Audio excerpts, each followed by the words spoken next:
Es importante que todos quienes hacemos parte del movimiento internacional de la Cruz Roja y de la Media Luna Roja tengamos mucha claridad sobre esos principios, porque realmente son los valores que identifican nuestro movimiento. Y más allá de los valores, son las prácticas que nos permiten realizar la labor humanitaria. Voces Humanitarias, un podcast de la Cruz Roja Colombiana, Seccional Nariño. Hola amigos y amigas, bienvenidos a Voces Humanitarias, un podcast de la Cruz Roja Colombiana, Seccional Nariño. Soy Esteban Delgado Cadena, tengo el gusto de acompañarles el día de hoy en este espacio de difusión de la labor humanitaria de la Cruz Roja Colombiana. El día de hoy me acompaña un invitado, una persona de la casa que estimamos mucho. Él es el señor Oscar Iván Ordóñez. Él es economista y abogado, hace parte del Comité Internacional de la Cruz Roja como asesor de terreno y el encargado de las operaciones que el Comité Internacional desarrolla en el departamento de Nariño. El día de hoy estaremos conversando con él sobre algo muy importante que para nosotros se convierte casi que en un pilar de trabajo humanitario, que son los principios del movimiento internacional de la Cruz Roja, la Media Luna Roja.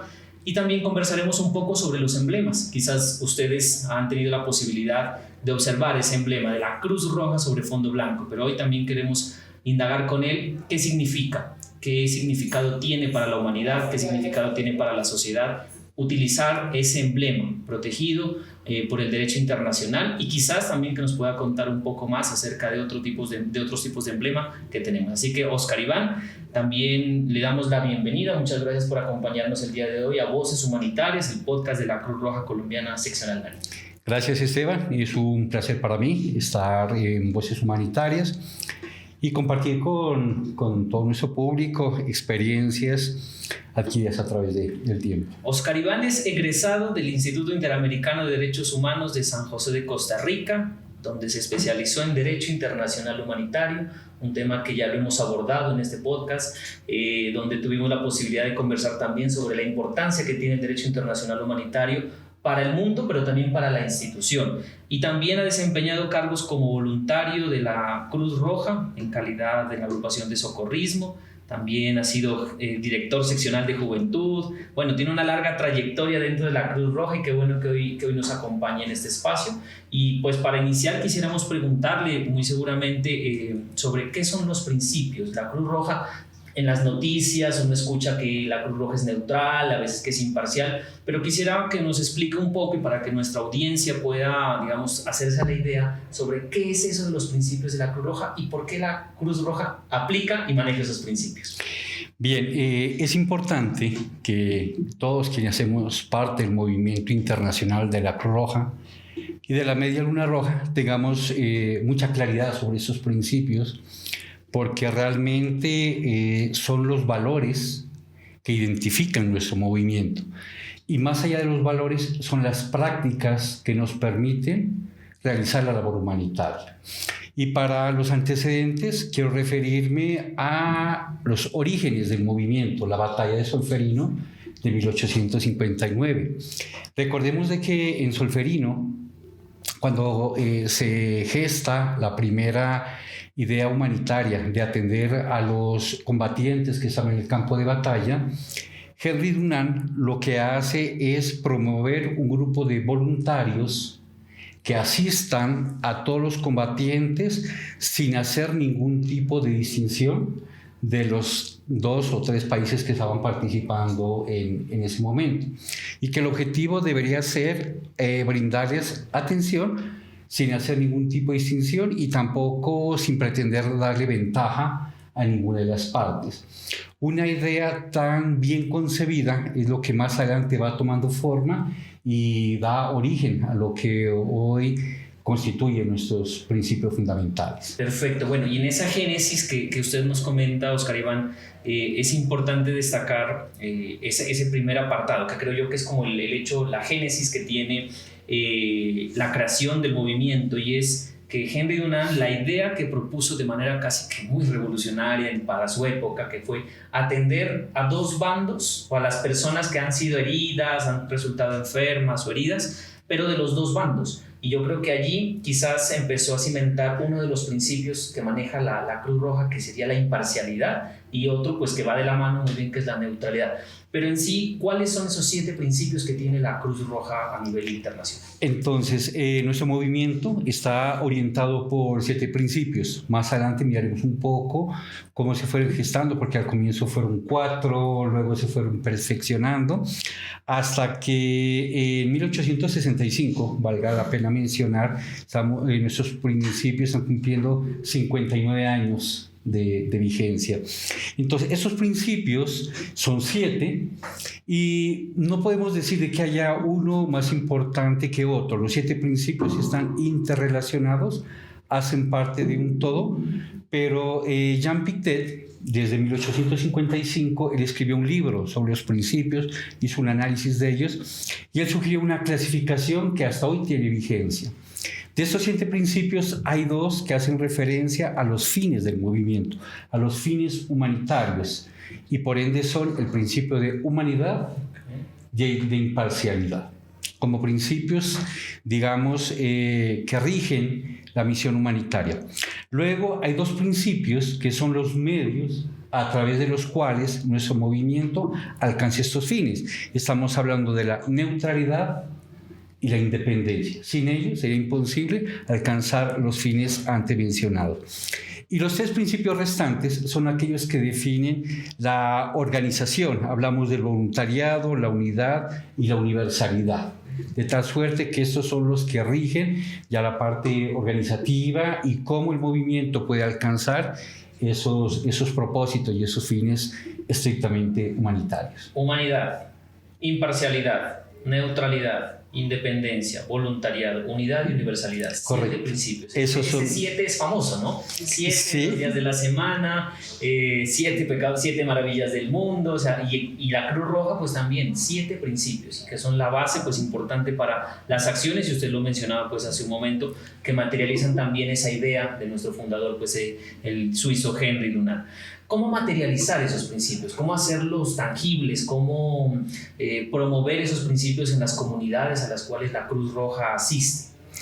Bien, es importante 2 tareas. Una a nivel interno, que quienes hacemos parte del movimiento, ya sea en calidad de directivos, voluntarios, empleados, colaboradores, no únicamente los aprendamos a recitar, que quizá es la mayor dificultad. Lo importante es que los comprendamos, los apropiemos y los podamos aplicar.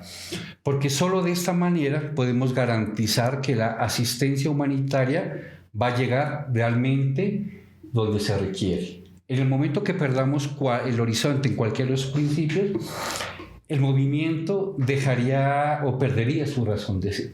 Y lo interesante de esto, Esteban, que al menos los primeros 4 principios, hablo de la humanidad, la imparcialidad, la neutralidad y la independencia, han sido retomados por otras organizaciones humanitarias. Incluso las normas que regulan a nivel internacional el proyecto Estela y toda la Carta Humanitaria se basan en estos principios.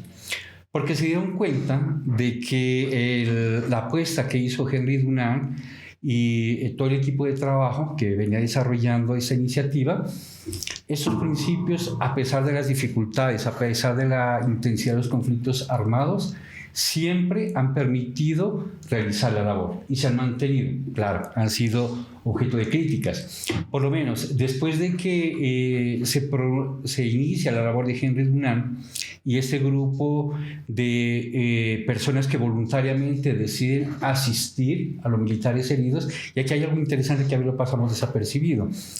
Este primer grupo de voluntarios y voluntarias estaban colaborando con las Fuerzas Armadas.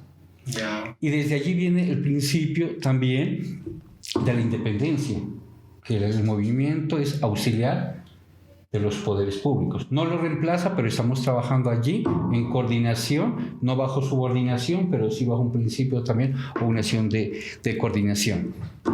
Entonces, Dinamarca, en 1864, cuando se empieza a hablar de estos principios, fue el primero que manifestó, tanto los medios de comunicación como también los militares, su escepticismo, sobre todo a la neutralidad.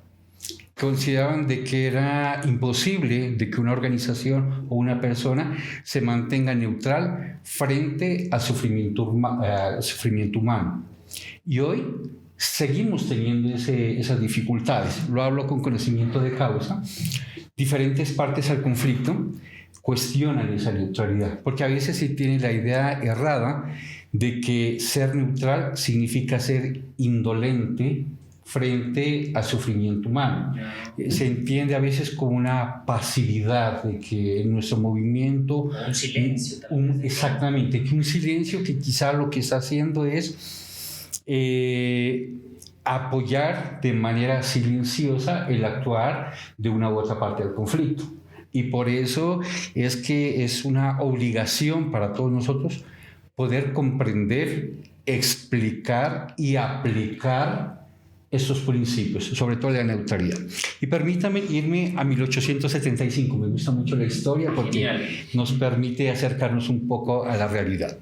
En 1875, uno de los miembros en su momento era el Comité Internacional de Socorro a Militares Heridos, el que dio origen al 6R. En esa época, Gustavo Moynier, que era uno de los 5 fundadores, él empezó a plantear que para que en su momento ese comité pueda ejercer su labor, debía cumplir 4 principios. Y en su momento eran principios de previsión, solidaridad, centralización y mutualidad. Quizá para algunos puede resultar esto novedoso.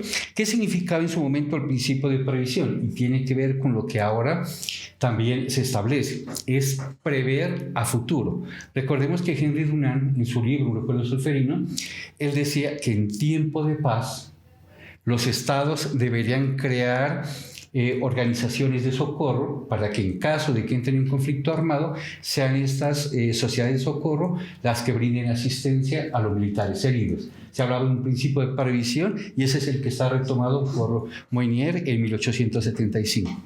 Se habla de un principio de solidaridad, que esto, Esteban, te va a sonar muy conocido. Dice que estos grupos de socorro que se crean en los diferentes países deben tener la obligación de apoyarse mutuamente, porque hay diferentes niveles de desarrollo, de posibilidades, pero debe existir ese sentido de solidaridad entre estos mismos grupos. Quizás se te hace uno de esos principios actuales. Claro que sí. Luego planteaba también el principio de la centralización. ¿Qué dice este principio de Moynier? De que en cada país solo podía haber un organismo de socorro, no más, porque eso podía generar confusiones, desgastes, contradicciones en el quehacer. Por eso desde esa época hablábamos de un solo principio, estamos hablando ya de nuestro principio de unidad. Y también se hablaba del principio de la mutualidad, en el sentido de que la mutualidad, Moynier lo especificaba como la obligación de brindar asistencia humanitaria a las personas más afectadas, más vulnerables, independientemente de las circunstancias y otras consideraciones. Más adelante, pasaron un par de años y hablamos de 1921, y esto fue tras la Primera Guerra Mundial, donde ya se consolida el 6R por su rol neutral, y para este periodo se retoman nuevamente 4 principios, pero que son diferentes a los que se habían iniciado anteriormente.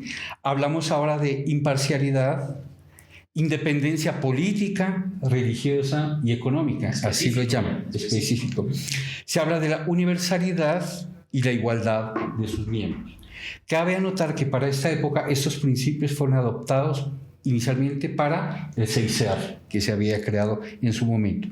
Pero luego, en 1946, es cuando ya se hace un estudio riguroso de esos principios y ya no aplican únicamente al 6R, sino a todas las sociedades nacionales que se estaban creando. Hay algo interesante también, no sé si Esteban tú lo sabes, ¿cuál fue la primera sociedad nacional que se creó en el mundo? Ese sería un dato importantísimo que lo conozcamos y que bueno que lo podamos comentar. La primera sociedad nacional de socorro se creó en 1864. Esa fecha también es muy reconocida para nosotros. Hablamos del primer Convenio de Ginebra, y fue en Alemania, en Gutenberg. Alemania. Exactamente, esa fue la primera sociedad nacional que se creó. Datos importantes para... Sí, porque justamente cuando aquí conversábamos con Fernando Boyes, que nos hacía ese recuento del movimiento, o sea, por allá en febrero de 1864, se pudo también trabajar casi que la primera conferencia internacional, mencionaba él, para poder crear primero ese emblema protector de Cruz Roja sobre fondo blanco, y vea qué interesante saber lo que fue en Alemania la primera sociedad nacional de la Cruz Roja. Así es, de la Cruz Roja, sí. Ajá, allí todavía no tenemos la media luna roja. Luego, quizá uno de los desafíos más grandes que tuvo que afrontar nuestros principios fue la Segunda Guerra Mundial, ¿sí? Porque se cometieron, una serie de situaciones críticas que afectaron sobre todo a la población civil, y por las políticas estatales estos principios sí que se vieron enfrentados debido a los renuentes presiones que había de los gobiernos. Sin embargo, los principios se mantuvieron firmes y permitieron que el movimiento realice su acción humanitaria. Y tal como los tenemos ahora, tal como están redactados, ¿sí?, data desde 1965. Por eso estamos cumpliendo hoy 59 años. Esos principios se consolidaron después de que Jean Piaget hizo un largo estudio, más o menos de 5 años, sobre el alcance, la mejor manera de redactarlos. Y esos principios fueron adoptados en la 20ª Conferencia Internacional de la Cruz Roja y la Media Luna Roja. Esa conferencia fue celebrada en Viena, y son los principios que hoy nos rigen y seguirán rigiendo nuestras acciones. Algo que usted mencionaba y que creo que es muy importante que podamos como dar claridades frente a eso es el 6R y las sociedades nacionales. Entendemos nosotros, y lo hemos trabajado aquí ya en este espacio de Voces Humanitarias, es que el 6R es ese órgano fundador del movimiento. Pero cuando hablamos de las sociedades nacionales, porque la gente muy seguramente ha visto en televisión, ha escuchado a través de radio, de redes sociales, y ve una Cruz Roja sobre fondo blanco, y quizás una Cruz Roja sobre fondo blanco algo distinta, dependiendo si es del 6R o de las sociedades nacionales. Entender que manejan unos principios comunes, eso es importante saberlo, pero también que tienen algunas diferencias. Podríamos hacer un breve resumen de cuál es la diferencia en este caso de las sociedades nacionales y el Comité Internacional de la Cruz Roja, que hacen parte del movimiento. Claro que sí. Entonces, lo primero que debemos recordar es que el movimiento es una gran familia y está conformado por 3 órganos, cada uno con un mandato específico. Y el 6R, como ya se manifestó, es el órgano fundador, y de acuerdo a los estatutos de ese movimiento se le asignó una tarea, un rol específico, y es brindar asistencia y protección en el marco de los conflictos armados, sean estos de carácter interno o de carácter internacional. Pero de la mano del comité vienen también las sociedades nacionales, que si volvemos a la historia de Solferino, aquellos grupos de personas que tomaron como función brindar asistencia. El campo de acción de las sociedades nacionales es mucho más amplio que el del 6R, porque las sociedades nacionales, para nuestro caso, la Sociedad Nacional de la Cruz Roja Colombiana, tiene actividades en el marco del conflicto armado, en acciones de violencia, en situaciones de paz, y tiene unos campos de acción bastante interesantes: los primeros auxilios, las capacitaciones, la prevención y atención de emergencia, la promoción de la paz, entre otros. Un campo de acción mucho más amplio. Y también, no menos importante, la federación, que busca, por un lado, articular la respuesta de las sociedades nacionales cuando las capacidades locales desbordan ante un evento catastrófico. En Colombia lo vivimos cuando hubo el terremoto del eje cafetero, se desbordó la capacidad de la Cruz Roja colombiana y hubo necesidad en su momento que la Cruz Roja argentina, los mexicanos, los ecuatorianos llegaron a brindarnos un apoyo, pero se necesitaba de alguien que coordine todo ese apoyo, y es allí donde la federación juega un papel importante. Pero también, cuando no hay situaciones de desastre, La federación cumple un rol fundamental y tiene que ver con el fortalecimiento de las sociedades nacionales en ámbitos organizativos, administrativos, de recaudación de fondos. Entonces, entre los tres componentes, cada una con una función específica, podemos facilitar, y el objetivo común es que los más vulnerables puedan recibir atención humanitaria a manera de prevención o asistencia de acuerdo a su vulnerabilidad. Y estos tres componentes, manejan los 4 principios inicialmente que habíamos comentado: humanidad, imparcialidad, neutralidad e independencia. Los 7 principios son para todo el movimiento. Ya. La diferencia es cómo percibimos el principio de voluntariado. Okay. ¿En qué sentido? En que las sociedades nacionales tienen un gran potencial y es esa red de voluntarias y voluntarios que realizan la labor. Sin embargo, en la Federación y el CICR tenemos una concepción diferente, una interpretación diferente del principio de voluntariado. ¿A qué hacemos referencia? Si nosotros bien recibimos una remuneración económica por nuestro trabajo, lo realizamos de una manera que nos nace en el corazón. No esperamos un reconocimiento público de las autoridades, de las comunidades. No buscamos ese provecho personal, simplemente poder realizar el sueño de Henry Dunant, poder asistir a las víctimas. Entonces, los principios son únicos para todo el movimiento, pero insisto en que hay una interpretación y una aplicabilidad diferente a ese principio de voluntariado. Y yo pensaba, cuando usted mencionaba, por ejemplo, el tema de el trabajo humanitario, y cuando menciona la interpretación distinta o diferente que se le puede hacer al principio de voluntariado, es que justamente el trabajo que hace, en este caso, el Comité Internacional de la Cruz Roja y las sociedades nacionales no es sencillo. O sea, es llegar a sitios quizás donde otras instituciones no pueden llegar, interlocutar con actores, con comunidades, y quizás eso no cualquiera está dispuesto a hacerlo. Sí, ahí es donde quizás podríamos hablar de ese principio de voluntariado, porque uno mira en televisión o en redes sociales donde ve los carros del CICR, ve los carros de las sociedades nacionales de la Cruz Roja Colombiana en zonas recónditas, donde uno dice: ese municipio existe, esa vereda existe, y hay situaciones de conflicto armado muy complejas, ¿no? Muy complejas, y donde ustedes, del Comité Internacional de la Cruz Roja, la Sociedad Nacional, pues va y presta su trabajo con esos 7 principios y con la interpretación pues que también tiene el principio de voluntariado. Entonces, qué interesante, mire, Oscar Iván, poder comentar en este espacio de voces humanitarias, para que las personas que nos ven, que nos escuchan, también sepan que la Cruz Roja maneja una serie de principios, y que esos principios son casi que su sello personal como institución. Y en este caso, pues esos 7 principios que hemos venido conversando acá. Quisiéramos también, y eso una duda personal, ¿qué ha sido lo más difícil en el tema de aplicar los principios? Quizá mantener la confianza, sobre todo en contextos de violencia armada, de las partes enfrentadas y de las comunidades. Porque siempre va a haber desconfianza y señalamientos.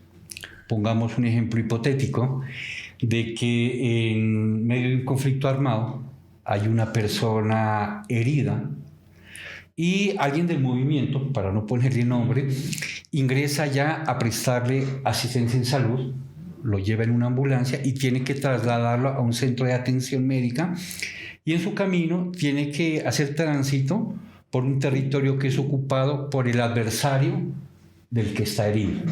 Entonces, puede suceder que en un puesto de control del adversario no se le permite el tránsito a este herido, o haya señalamientos a ese voluntario o a esa voluntaria o ese médico o enfermera que está realizando esa labor.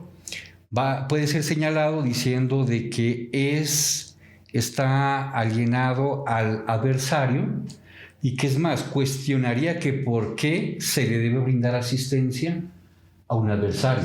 Situación muy compleja, y lo vivimos permanentemente. Riesgosa para el personal que atiende. Pues, totalmente de acuerdo. Entonces, la única manera, y el movimiento lo ha aprendido durante todos sus años de existencia, es que la única manera de conservar la confianza de todas las partes en conflicto y que comprendan de que así sea un herido del adversario tiene derecho a recibir una atención médica, es aferrándonos a ese principio de la neutralidad. Muy cuestionada. Y sobre todo esa neutralidad que ha sufrido muchas críticas después de que pase el ataque de las Torres Gemelas en Estados Unidos. Porque la política de seguridad en los países cambia y ahora pareciera que cualquier medio se justifica para alcanzar un fin.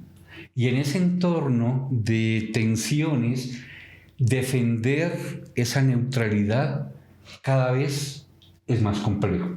Y con conocimiento de causa, porque tengo la oportunidad de hablar con diferentes partes al conflicto, fuerza pública, grupos armados organizados, y explicar esta neutralidad y por qué debemos ser y parecer neutrales, porque esa es otra cosa. Ser y parecer. Es la única manera de que podamos llegar a donde están las personas afectadas. Ser neutral no significa un cliché de que sí, sino que es un modo de trabajo y que requiere, insisto una vez más, y perdón que sea tan insistente, en que todos debemos comprender, conocer y aplicar esos principios. Y mire, Esteban, que es muy fácil perder esa confianza. Muy fácil. Nos ha costado muchos años ganarnos la confianza, tanto la Federación, la Sociedad Nacional, el 6R, tener ese prestigio y esa confianza, pero un comportamiento indebido de un solo miembro de este movimiento nos pone en riesgo a todos. Y es muy fácil. Si de pronto hacemos comentarios indebidos en una red social, en una entrevista, y tomamos partido frente a cualquier controversia, sobre todo en nuestro país que está tan polarizado en diferentes temas religiosos y políticos, y cuando un miembro del movimiento hacemos un comentario que dé la sensación de estar a favor o en contra de una de las posiciones, nos ponen problemas. O cuando nos negamos a brindar algún tipo de asistencia por algún tipo de connotación de tipo personal y actuamos conforme a lo personal, tiene una implicación para todo el movimiento. O cuando en una agrupación voluntaria, teniendo la obligación de no hacer ningún tipo de distinción frente a la selección de sus miembros. Eso es algo importante, Esteban, porque a veces creemos que estos principios aplican hacia afuera.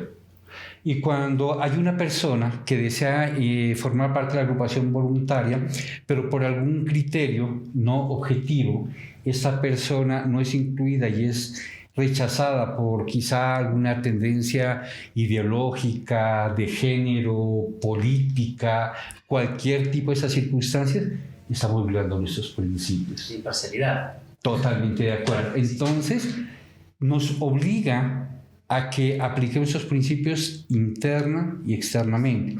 Por eso yo siempre he dicho, y eso es a título personal, que hacer parte del movimiento es tener un nuevo estilo de vida.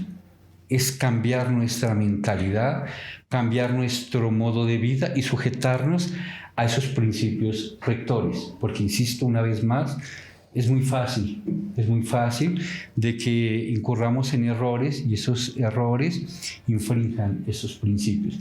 Y cuando se infringe un principio, pensamos en la neutralidad, puede ser que quien les habla, Oscar Iván, incurre en una violación al principio. Mi comportamiento no solo va a afectar a Oscar Iván, afecta al 6R, afecta a la Sociedad Nacional de la Cruz Roja Colombiana, puede afectar a la Federación y nos afecta a todos. Por eso ese llamado a todos quienes nos escuchan a que debemos ser lo suficientemente responsables con el cumplimiento de esos principios. Ahora, para que esos principios puedan lograrse, se han diseñado una serie de mecanismos internos, políticas, para asegurar de que estos principios finalmente se cumplan. Entonces, hablemos a nivel de la sociedad nacional. Hay una ley en Colombia que es la que regula la misión de la Cruz Roja Colombiana en nuestro país y también establece allí que existen unos principios que deben ser cumplidos internamente, pero esos principios también deben ser respetados por la sociedad, por los gobiernos, porque es una obligación. Pero internamente también tenemos mecanismos. Existen a nivel de la sociedad nacional manuales que nos indican cómo deben aplicarse esos principios, pero también existen códigos de conducta. Hablo para el Comité Internacional de la Cruz Roja, tenemos un código de ética que es bastante estricto. En el momento que cualquiera de nosotros intente por lo menos infringir nuestros principios, vamos a ser sujetos de sanciones disciplinarias, y que eso puede incurrir incluso a una sanción como la destitución de nuestra organización. De tal suerte, y con eso referencio a que existen normas internas y externas para garantizar de que esos principios se cumplan.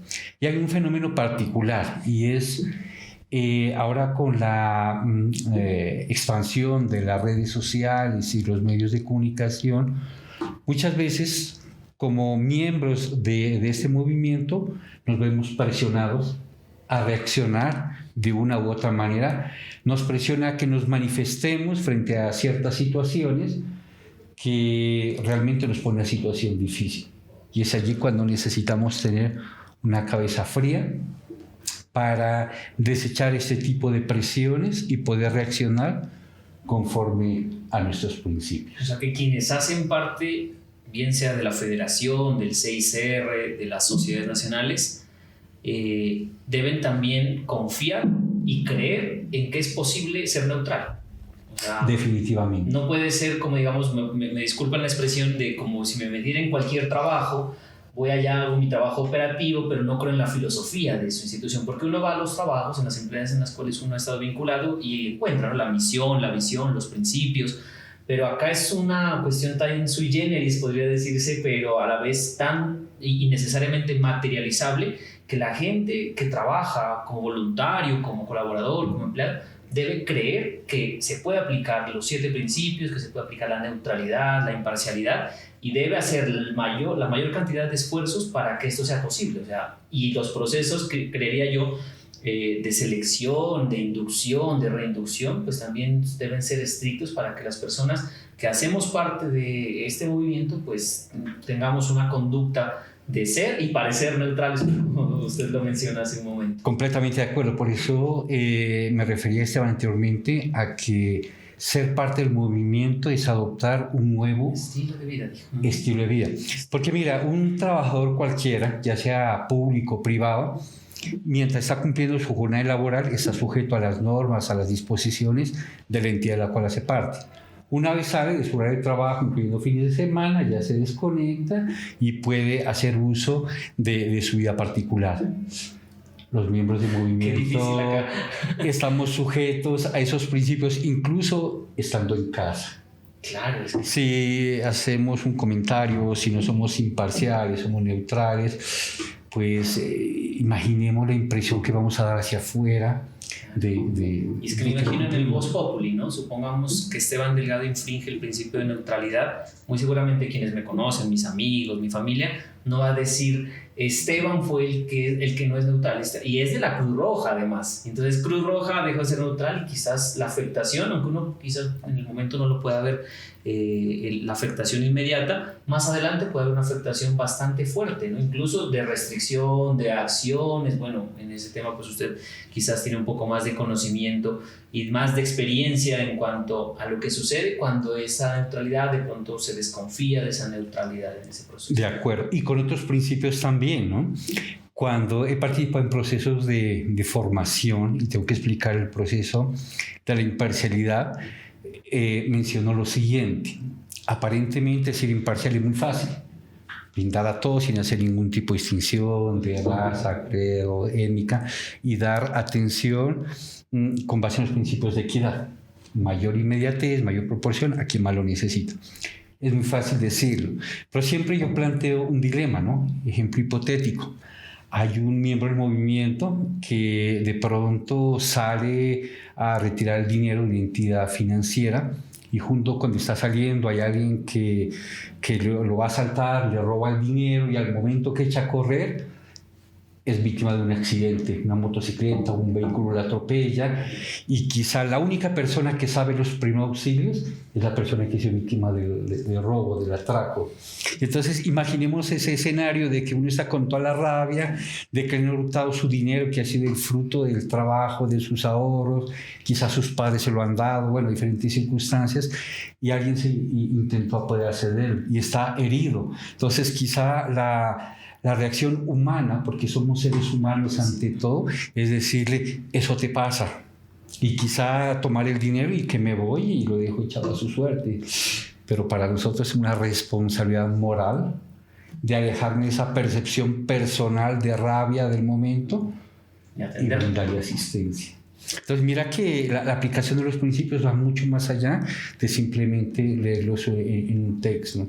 Y también quiero hacer una invitación, y Esteban, tú muy bien lo mencionabas, una invitación muy cordial a quienes desarrollan responsabilidades de coordinación, de liderazgo dentro de la seccional Nariño, y es a que constantemente estemos hablando de esos principios con los funcionarios, los directivos, voluntarios, voluntarias, con todo el personal, porque a veces los olvidamos o no le damos la importancia que ellos merecen. Y como tú lo decías, más que unos ideales éticos, son unos modos de acción que nos permiten realizarnos como y que en últimas la aplicación real de los principios salvan vidas. O sea, digamos que esa es la conclusión que en este momento podríamos como decir. En últimas, aplicar muy bien, ser conscientes de que esos principios, aparte de ser filosóficos, aparte de tener un aspecto de identidad institucional,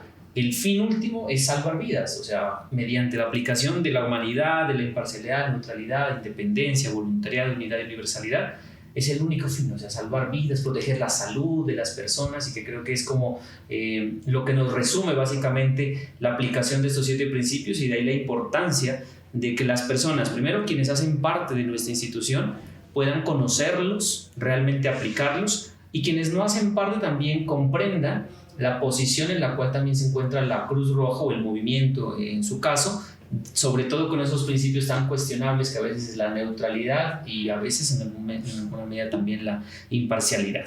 Quisiera preguntarle, Oscar Iván, para que hagamos como la relación en este caso, ¿qué tiene que ver ese emblema? O sea, esa Cruz Roja, porque yo creo que la mayor cantidad de personas en el mundo identifican ese emblema. O sea, miran ese emblema y quizás ven protección, cuidado, algunos pueden ver donación de sangre, otros pueden ver atención en salud, pero ver ese emblema muchas veces en el imaginario de las personas es ver el emblema de protección, ver el emblema de cuidado, y muy seguramente en algunos va a ser el tema de la neutralidad, de la imparcialidad, de la humanidad. ¿Qué relación tiene el emblema de la Cruz Roja sobre fondo blanco con los principios de la Cruz Roja?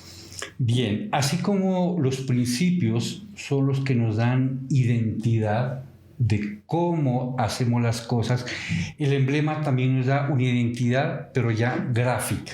Los principios, digamos, con identidad doctrinal, y el emblema es una identidad ya más visual. Y efectivamente, desde sus orígenes, el emblema de la Cruz Roja sobre fondo blanco fue concebido como una manera de visibilizar la protección a quienes no participan en las hostilidades, o quienes estaban participando dejaron de estarlo. Es importante también remontarnos a la historia. El emblema, ¿sí?, surge como una manera de reconocerle a Henry Dunant, ciudadano suizo, el esfuerzo y la iniciativa humanitaria que él tuvo. Y revisando mis apuntes, encontré que la primera vez que se utilizó el emblema también fue en 1864. Dos de esas personas que formaban parte de ese comité internacional que se había creado fueron los primeros en utilizar un brazalete con el emblema. Y poco a poco se fue consolidando y se fue institucionalizando. Pero a raíz del tiempo sabemos de que los países árabes, musulmanes, pues no estaban de acuerdo con esa cruz. Entonces ahí empiezan una especie de tensiones, porque empiezan algunos estados a adaptar un emblema, pero de manera unilateral. tuvimos unos leones rojos, tuvimos una estrella de David de color rojo, luego la media luna roja, y hubo necesidad entonces de regular también ese emblema. Y en 2005, entonces tenemos el tercer convenio de Ginebra, y eso es importante porque a veces lo olvidamos, creemos que el DIH son 2 convenios de Ginebra y 2 protocolos. Error, son 3 protocolos adicionales. El tercer protocolo de 2005 es el que regula ese emblema, que es el cristal rojo, para aquellos países que deciden no utilizar ni la Cruz Roja, por las connotaciones políticas, religiosas, culturales, pero tampoco aceptan una media luna roja, porque también a la media luna roja, en algunos estados, Israel específicamente, le asignan una connotación de carácter religioso-cultural. Sin que lo tenga, o sea, sin que la cruz signifique cristianismo acá o media luna signifique musulmano. Totalmente de acuerdo. No existe ese tipo de connotación. Entonces, en una conferencia internacional de este año, se decide adoptar un tercer emblema, que es el cristal rojo. En este momento, de las sociedades nacionales, Israel es la única que ha adoptado este emblema, pero está allí disponible. Que hacen parte y manejan los mismos principios que hemos venido hablando y conversando en este proceso. Y hay, digamos, dentro de los, podrían llamarse los tipos del emblema, que es la cruz roja, la media luna roja y el cristal rojo. ¿Quiénes pueden utilizar esto? O sea, eso es importante que las personas que nos escuchan sepan quiénes pueden utilizar un emblema de la Cruz Roja, quizás un media luna roja o un cristal rojo en el país y en el mundo incluso, ¿no? Que también es totalmente de acuerdo.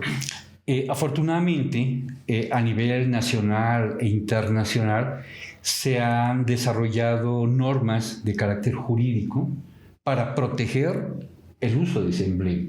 Porque recordemos, hace un par de años, hablemos de Colombia, si un particular deseaba organizar un consultorio médico, una farmacia, pues le parecía muy interesante colocar el emblema de la Cruz Roja sobre fondo blanco, porque como es un emblema conocido, entonces iba a darle identidad a su negocio y empezó a popularizarse el uso del emblema, con graves connotaciones para quienes hacemos parte del movimiento, porque estas personas incurrían en un comportamiento que niegue estos principios de que hemos hablado y va a tener repercusión sobre nosotros también.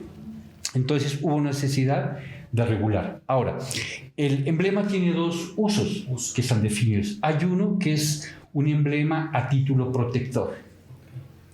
¿En qué consiste? Es una cruz roja sobre fondo blanco, o para aquellos países donde no está la cruz sino la media luna roja o el cristal, es un emblema de grandes dimensiones sobre fondo blanco y lo que señala es protección. Pensemos que en caso de un conflicto armado, entonces una instalación sanitaria, un campamento de refugiados, se podría señalizar con este emblema, indicándole a las partes en conflicto de que es un bien protegido y consecuentemente no puede ser atacado, y por el contrario debe ser tomar todas las medidas para que ese bien no resulte afectado. ¿Una casa particular podría ponerse un emblema? No, hay otros emblemas a nivel internacional que se han diseñado para proteger bienes civiles, ¿sí? Que es un triángulo naranja sobre un recuadro de color azul.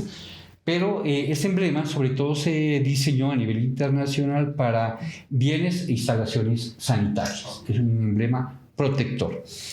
Pero hay otro uso que es a título indicativo. Significa que si yo utilizo un emblema del 6R, estoy indicando que estoy asociado o tengo una relación con este componente del movimiento. Para el personal de la Cruz Roja colombiana, utiliza su carnet, las escarapelas en su uniforme, indicando que hace parte de la sociedad nacional. Nuestros colegas de la Federación Internacional también utilizan su emblema, que es una media luna roja, una cruz roja, y todo está encerrado en un rectángulo de color rojo. Significa que quien porta ese emblema tiene una relación directa con la Federación. O sea, no cualquier persona puede mandar a hacer una gorra de la Cruz Roja o una escarapela del 6R o un chaleco de la Federación y, digamos, ir a hacer una campaña, qué sé yo, de donación de sangre o de recolectar ayudas, porque sí, o sea, debe ser, en el caso de indicativo, debes hacer parte de la institución para poder portar. Totalmente de acuerdo. Puede ser que no haya un ánimo de pronto de lucrarse, de pronto lo hace de buena fe, Sí, que diga, claro que sí. yo la forma que tengo de apoyar a la Cruz Roja en Nariño es que voy a mandar a hacer una camiseta blanca, le coloco una Cruz Roja grande y le voy a escribir gracias Cruz Roja. Quizá la intención es buena, es loable, pero están incurriendo en un uso indebido del emblema. Confunde. Exactamente, sí. Afortunadamente en nuestro país tenemos esta ley que regula si un particular está haciendo uso indebido del emblema, cualquier miembro del movimiento puede requerir a una autoridad policial para que inmediatamente retire ese emblema. Esa es la garantía que tenemos de que solo quienes hacemos parte del movimiento pues podemos usarlo. Como tú lo mencionas, infortunadamente nuestro emblema ha sido utilizado con fines ilegales, ¿sí? Para obtener un beneficio económico. Hemos conocido varios casos acá mismo en Pasto de fraude, y por eso hacemos una invitación también a reportar cuando hay un uso individual del emblema. Pero también esa es una invitación a que quienes hacemos parte del movimiento hagamos uso debido y reglamentario del emblema. ¿Qué significa esto? Si yo estoy en mi motocicleta, en mi vehículo particular, y no tengo los documentos al día, no puedo pretender usar una prenda institucional para zafarme de esa obligación legal que tengo como colombiano. Si mi vehículo no tiene los papeles al día, pues nada, debo guardarlo, ponerme al día, pero no puedo utilizar un emblema para obtener un beneficio. O quizás situaciones más prácticas que cuando oriento mis charlas también les digo, quizás cuando vamos al banco a hacer una diligencia y entonces una fila larga, entonces me coloco mi emblema, mi chaleco y me voy de primero y digo, no, es que yo soy de la Cruz Roja. O en cualquier situación intento adecuar el emblema a mis necesidades, cosa que pues estaría muy mal hecho. Es importante hacer un llamado, reiterar el llamado de respetar el emblema de la Cruz Roja, porque al igual que los principios, el emblema salva vidas. El que las comunidades, la población, los actores armados puedan identificar este emblema y puedan identificar a quienes lo portan, realmente hacen parte del movimiento, pues también permite que el personal de la Cruz Roja, el personal del movimiento, pueda hacer su labor, pueda hacer sus acciones y pueda llegar justamente a esos espacios donde lo necesitan y pues donde requieren la acción. Entonces ese es el llamado a quienes nos escuchan, a quienes nos ven, a hacer respetar, a respetar y a hacer respetar el uso del emblema como un emblema que significa protección para quienes lo usan, para quienes lo emplean. Oscar Iván, pues para finalizar en este espacio quisiera que haga usted un llamado para que las personas primero conozcan, ¿no?, un poco más sobre la Cruz Roja, sobre el movimiento, sobre la aplicación de los principios y también sobre el respeto y el uso de nuestro emblema tan valioso. Sí, muchísimas gracias. Pues nada, no me resta más sino hacer una invitación general a la comunidad a que se acerque al movimiento, que no nos vean allá como una roja distante, fría, que entiendan que quienes hacemos parte de este movimiento somos seres humanos con una calidad humana increíble. Si algo que rescato la sección de Nariño es esa calidad humana, cómo se siente uno ingresar a las instalaciones desde el momento mismo de que el orientador lo recibe a uno con una sonrisa, lo guía, lo orienta. De verdad que eso llena y es la manifestación de esa humanidad que tenemos todos los cruzrojistas. Hay un dicho que tenemos algunos y es que decimos que cuando uno es cruzrojista lo es para toda la vida. Conozco colegas que formaron parte, hicieron parte de esa gran familia, por alguna circunstancia de vida ya no lo están, pero sienten en su interior esos principios que tanto nos caracterizan. Entonces, la primera invitación es acercarse a la Cruz Roja, a conocerla, a ser parte de ese voluntariado, de esos juveniles, de esos socorristas, de las damas grises, de los infantiles incluso, porque es acá donde se aprende a desarrollar ese interés por los demás, ese respeto por la vida, por la dignidad de las personas. Y de verdad que es increíble lo que la Cruz Roja nos puede ofrecer. Pero otro llamado también es a que se entienda y se respete la labor humanitaria.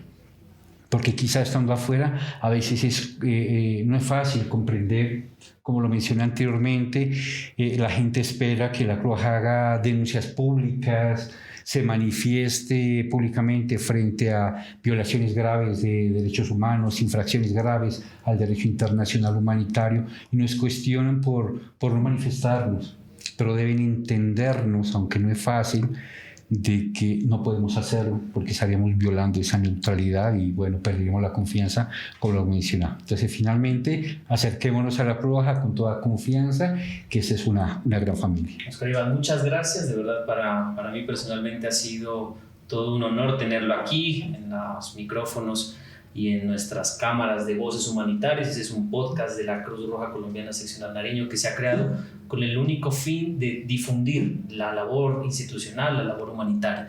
Y a ustedes, amigos y amigas que se sintonizaron en este capítulo de Voces Humanitarias, les agradecemos por acompañarnos. Les invitamos a seguirnos sintonizando por nuestras redes sociales. Recuerden que estuvo con ustedes Esteban Delgado Cadena, bajo la dirección de Daniel Rosero y todo el equipo de trabajo de la Cruz Roja Colombiana, en articulación también con la Universidad de Nariño. Nos vemos en un próximo capítulo de Voces Humanitarias, un podcast de la Cruz Roja Colombiana Seccional Nariño. Un abrazo. Voces Humanitarias, un podcast de la Cruz Roja Colombiana Seccional Nariño.